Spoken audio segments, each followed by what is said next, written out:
नमस्कार, मी गणेश ठाकूर. मुंबई आसपासमध्ये मी आपल्या सर्वांचे स्वागत करतो. लोकसभेच्या निवडणुका जाहीर झालेल्या आहेत. देशात आणि राज्यात हळूहळू या निवडणुकींच्या निमित्ताने वातावरण तापू लागलेलं आहे. हे वातावरण नेमकं कसं आहे या संदर्भात चर्चा करण्यासाठी आज आपल्यासोबत कल्याण डोंबिवलीतले ज्येष्ठ पत्रकार सी विजय राऊत आपल्या स्टुडिओत आलेले आहेत. नमस्कार विजय राऊतजी. नमस्कार. तर विजयरावजी, देशात आणि राज्यात आता ज्या निवडणुका 2024च्या होत आहेत, तर देशामध्ये NDA विरुद्ध इंडिया आघाडी अशी थेट लढत होत आहे आणि राज्यामध्ये महाविकास आघाडी आणि महायुती अशी लढत होत आहे. तर या लढतींकडे तुम्ही कसं पाहता? गणेशजी, बघा, तुम्हाला आणि सर्व प्रेक्षकांना मी सांगू इच्छितो की 2014 पासून इलेक्शनचा पॅटर्न पूर्णपणे चेंज झाला आहे. म्हणजे कसा, तर 2014ला NDA ही एकत्रितपणे लढली आणि तिच्या विरोधात असणारे काँग्रेस, समविचारी पक्ष आहेत, हे वेगवेगळे लढलेत. त्यामुळे कसं झालं की NDAच्या आघाडीमध्ये जे किती 25-27 जे काही पक्ष होते त्यांची मतं एकत्रित झाली आणि त्यांची टक्केवारी तरीही 37% होती आणि त्यांच्या जागा ह्या 250-300 प्लस होत्या. उलट असं झालं, काँग्रेस आणि समविचारी पक्ष जे होते यांची संख्या मोठी होती, परंतु यांची टक्केवारी मतांची एकत्रित केली ना तर ती 63% होते. परंतु त्यांच्या जागा कमी झाल्या. जागा कमी म्हणजे किती? ती 150 प्लस. म्हणजे टक्केवारी जास्त, जागा कमी. याचं कारण काय? हे एकत्रित लढले नाहीत. आणि यावेळेला देशात पहिल्यांदाच असं होतंय की NDAच्या विरोधात म्हणजे मोदी सरकारच्या विरोधात काँग्रेस आणि इतर समविचारी पक्ष असे एकत्र येऊन लढत आहेत. त्यामुळे ही निवडणूक फार वेगळ्या ह्याच्याने जाते. दुसरी एक गोष्ट सांगतो की पूर्वी NDAमध्ये म्हणजे अडवाणींच्या आणि अटल बिहारी वाजपेयींच्या काळात शिवसेना होती, अकाली दल होतं, तृणमूल काँग्रेस होती. आता ते जे मित्र पक्ष आहेत, हे सर्वात मोठे पक्ष होते NDAचे, ते आता मोदींच्या ह्या NDAमध्ये नाही आहेत आणि हे सगळे काँग्रेस बरोबर आहेत आत्ता. त्यामुळे एक मोठा असा पॅच मतांचा जो आहे तो इकडे वळला जाणार आहे आणि त्यामुळे ही निवडणूक जी आहे ती अत्यंत अटीतटीची आणि म्हणतात ना काट्याची टक्कर होईल अशी होणार असल्याचं दिसतंय. राऊतजी, तुम्ही आता देशाबद्दल तर सांगितलं की NDA विरुद्ध इंडिया अशी जी लढत होत आहे किंवा त्यांच्यामध्ये पर्सेंटेज किती आहे याबद्दल तुम्ही विश्लेषण चांगलं केलं. राज्याबद्दल नेमकं काय परिस्थिती आहे याबद्दलही जरा प्रेक्षकांना सांगा. देशात NDA विरुद्ध आघाडी, इंडिया आघाडी अशी सरळ लढत आहे हे तुमच्या लक्षात आलं आहे. राज्यात पण तशीच आहे, फक्त त्याचं नाव वेगळं आहे की महायुती विरुद्ध महाविकास आघाडी. पूर्वीपासून हे होतं, म्हणजे गेल्या 2 निवडणुकांमध्ये सुद्धा अशा प्रकारचं युती विरुद्ध आघाडी असं होतं. आता त्याचं नाव बदललं. याचं कारण असं आहे की भाजपाबरोबर ती शिवसेना शिंदे गट आहे आणि राष्ट्रवादी काँग्रेस अजित पवार गट आहे, यांची महायुती झालेली आहे. आणि दुसरीकडे शिवसेना ठाकरे गट, काँग्रेस आणि राष्ट्रवादी शरद पवार गट यांची महाविकास आघाडी आहे. आणि ही महायुती विरुद्ध महाविकास आघाडी अशी एकंदरीत ही लढत दिसणार आणि ही पण सरळ लढतच आहे. म्हणजे देशात जे चित्र आहे तेच राज्यात आहे, फक्त नाव वेगळं इथे. देशात इंडिया विरुद्ध NDA आणि राज्यात महायुती विरुद्ध महाविकास आघाडी असंच आहे. राऊत साहेब, तुम्ही आता स्पष्ट केलं की राज्यामध्ये महाविकास आघाडी आणि महायुती अशी थेट लढत होत आहे. परंतु महाविकास आघाडी आज एकत्र जरी दिसली तरी त्यांच्या जागांचा तिढा मात्र कायम दिसत आहे. तर ह्यांचा जागा वाटपाचा नेमका फॉर्म्युला काय आहे याबद्दल जरा आम्हाला तुमचं मत जाणून घ्यायचं. गणेशजी, कसं आहे माहिती आहे का, महायुती असो किंवा महाविकास आघाडी असो, आजचं राजकारणात असं झालं आहे ना की स्वबळावर कोणताही पक्ष लढू शकत नाही आणि त्यामुळे कोणाच्या तरी मदतीने कोणाच्या तरी सोबत जाऊनच आता निवडणुका लढवण्याचा आता ट्रेंड हा निर्माण झालेला आहे. त्यामुळे महाविकास आघाडीला एकत्र येण्याशिवाय पर्याय नव्हता. आता राहिला भाग की हे कसे लढणार, यांचा जागा वाटपाचा फॉर्म्युला काय. सर्वसाधारणपणे त्यांनी एक सूत्र असं आधी ठरवलं की मागच्या वेळेला ज्यांच्या जागा निवडून आल्या होत्या त्या त्यांच्या जागा त्यांच्याकडे राहतील, असं सर्वसाधारण सूत्र ठरलं. त्याप्रमाणे शिवसेना मागच्या वेळेला माझ्या माहितीप्रमाणे 22 का 23 जागा लढले होते आणि त्याच्यापैकी 18 जागा त्यांच्या निवडून आल्या होत्या. आणि त्या सूत्राप्रमाणे शिवसेना हा सर्वात त्यांच्या आघाडीतला मोठा पक्ष, त्यामुळे पहिलं जे जागा वाटप आहे ते शिवसेनेचं पूर्ण करण्यात आलं.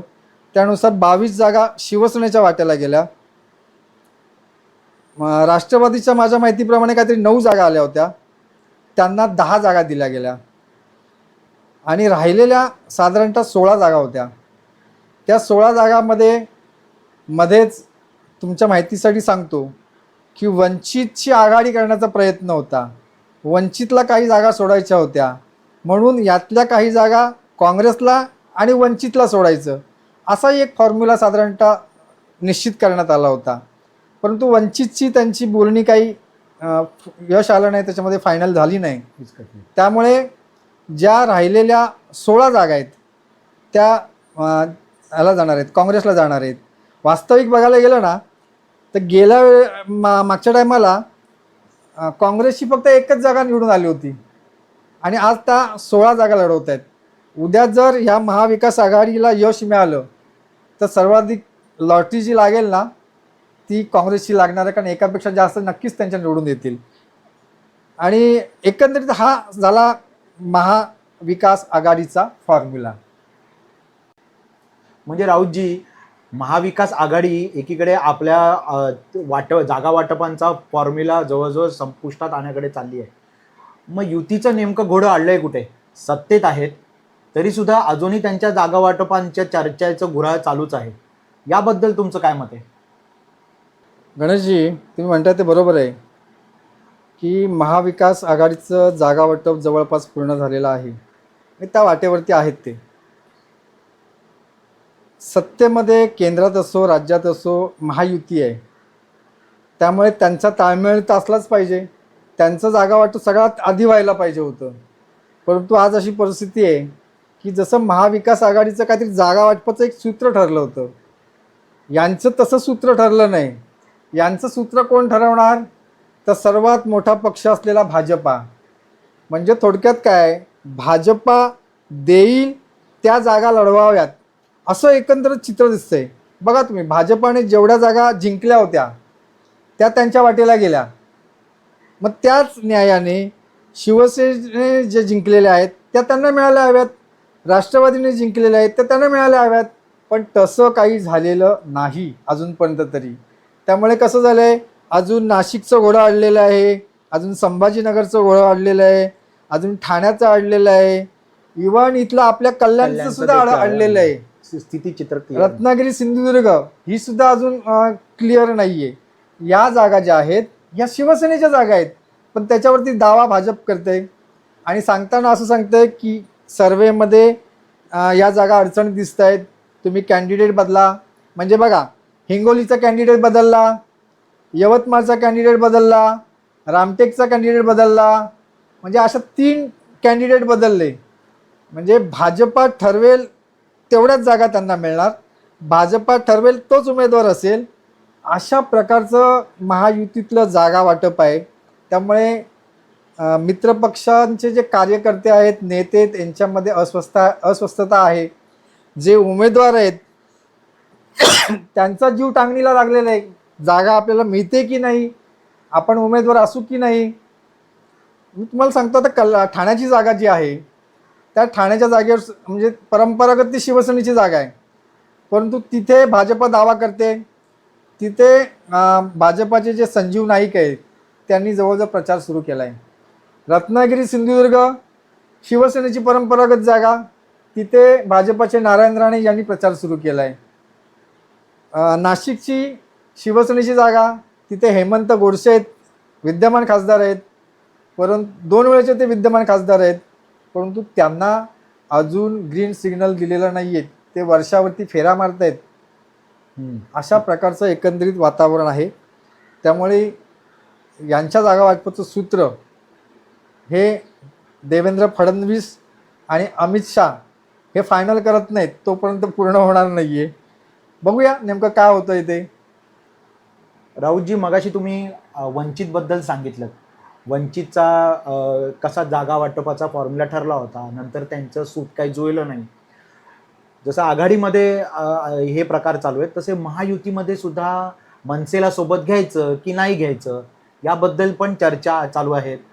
मध्यंतरी राज ठाकरे हे अमित शहांना भेटून आले. त्याच्यानंतर त्यांच्या बंद दरवाजाच्या आड नेमक्या काय चर्चा झाल्या ते अजूनही गुलदस्त्यातच आहे. तर मनसे युतीमध्ये आली आणि नाही आली तर नेमके काय परिणाम होतील, याचे नेमके युतीला फायदे किंवा तोटे काही होणार आहेत का, याबद्दल जरा सविस्तराने सांगा. गणेशजी, काय माहिती आहे का, मनसे आत्तापर्यंतच्या ज्या निवडणुका लढल्या, मला माझ्या माहितीप्रमाणे 2009ची पण लढले होते आणि 2014ची पण निवडणुका मनसे लढली होती लोकसभेची. दोन्ही निवडणुका त्या स्वबळावरती लढले होते. मनसेला मी मगाशी म्हटल्याप्रमाणे ना, आत्ता कोणताही एक पक्ष स्वबळावरती निवडणूक लढू शकत नाही आणि तो जिंकून येऊ शकत नाही, अशी परिस्थिती आहे. त्यामुळे मनसेला सुद्धा आता कोणाचा तरी हात धरावाच लागणार आहे. जेव्हा राज्यात महायुतीचं सरकार आलं तेव्हापासून राज ठाकरे आणि देवेंद्र फडणवीस, राज ठाकरे आणि एकनाथ शिंदे यांची जवळीक वाढली आणि ती जेव्हा जवळीक वाढत चालली तेव्हाच कुठेतरी शंका वाटायला लागली होती की हे आता ह्यांची जी वाटचाल आहे ही युतीकडे सुरू आहे, असं हे चित्र होतं. परंतु मध्यंतरीच्या काळात तुनकन अजित पवार गट घुसला आणि मग राज ठाकरे पुन्हा थांबले. पुन्हा ते त्यांच्या पुन्हा चर्चा बैठका सुरू झाल्या. हे सगळं आपण पाहिलेलं आहे. आणि पर्याय तर नाही आहे, निवडणुका लढवाव्यात की न लढवाव्यात. त्यावेळेस राज ठाकरेंनी महाराष्ट्राचे दौरेसुद्धा केले, कार्यकर्त्यांची मतं जाणून घेतली आणि त्यानंतर विनोद तावडेंनी त्यांच्याशी संपर्क साधला आणि ते थेट दिल्लीची वारी त्यांनी केली. अमित शहांना भेटले, त्यांची तिथे बंद दाराआड काय चर्चा झाली ती गुलदस्त्यात आहे आणि त्याच्यामध्ये ते बाहेरच आलं नाही नेमकं काय चर्चा झाली ती. त्यामुळे मग तर्क वितर्क आणि चर्चेला अनेक धुमारे फुटले. कोणी असं म्हणायला लागलं की शिंदेंकडे जी शिवसेना आहे ती राज ठाकरेंकडे द्यावी, त्यांना त्या शिवसेनेचं प्रमुख बनवून टाकावं, मनसे त्याच्यामध्ये विसर्जित करावी, असंही एक मध्यंतरी चर्चा सुरू झाली. आता त्या चर्चेत जोपर्यंत राज ठाकरेचा खुलासा करत नाहीत तोपर्यंत त्याचं काय स्पष्टीकरण आपल्याला कळणार नाही. दुसरी गोष्ट की अशी एक चर्चा झाली की मनसेने 3 जागा मागितल्या होत्या. एक दक्षिण मुंबईची, दुसरी नाशिक आणि तिसरी कल्याण.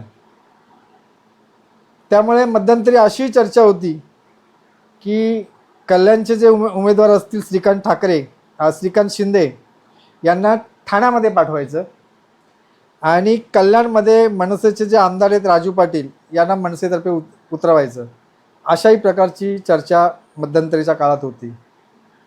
परंतु तोपर्यंत देवेंद्र फडणवीस यांनी श्रीकांत शिंदे यांची कल्याणमधून उमेदवारी जाहीर केली आणि तो चॅप्टर क्लोज झाला.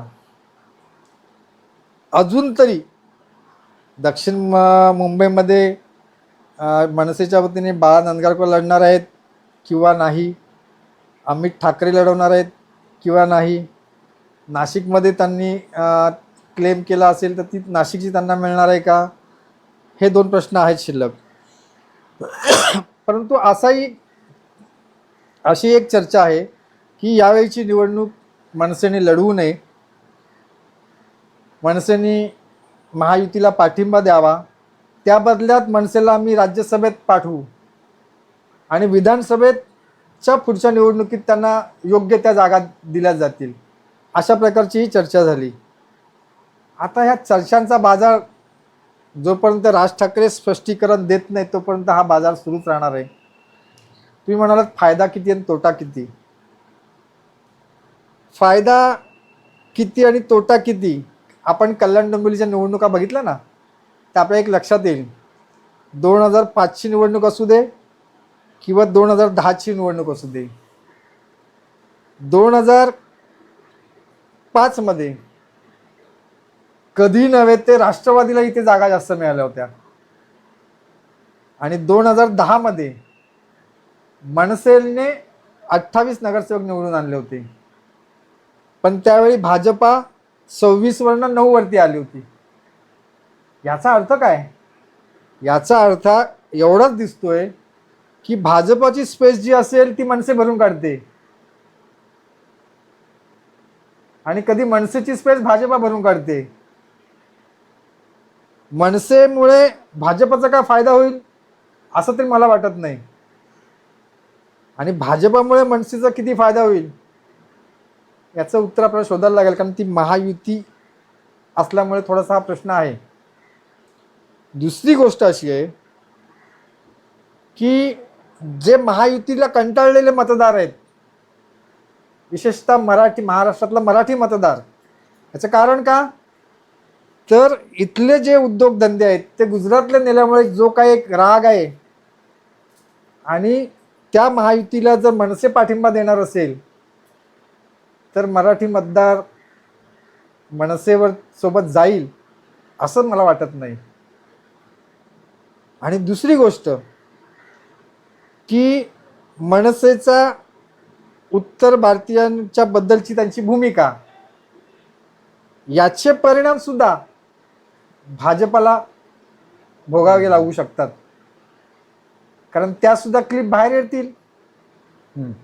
मध्यंतरी 2019ला जेव्हा राज ठाकरेंनी निवडणुका लढवल्या नव्हत्या तेव्हा लावले तो व्हिडिओ मोदी सरकारच्या विरोधातला, ते येतील.